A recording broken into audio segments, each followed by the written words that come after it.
Hi అండి. నేను ఉల్లిపాయ పాలకూర కర్రీ చేస్తున్నానండి. ఇది యూట్యూబ్‌లో చూసినానండి. టేస్ట్ బాగానే ఉంది. సో, మీకోసం నేను ఈ వీడియో పెడుతున్నానండి. నచ్చితే లైక్ చేయండి, షేర్ చేయండి.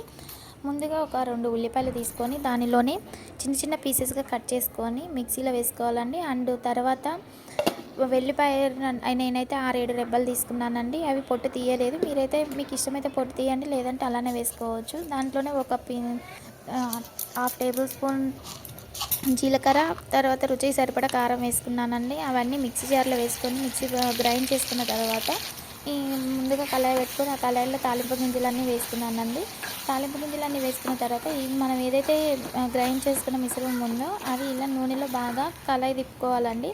ఈ కదిలించిన తర్వాత బాగా ఒక 5 మినిట్స్ తర్వాత కొంచెం పసుపు వేయాలండి.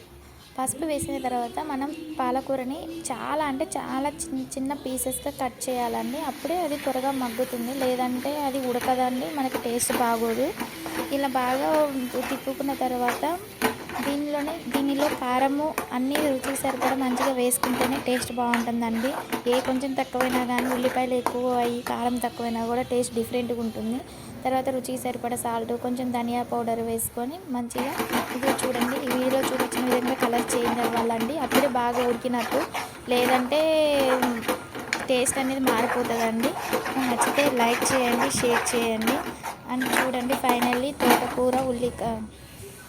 పాలకూర ఉల్లి కారం రెడీ.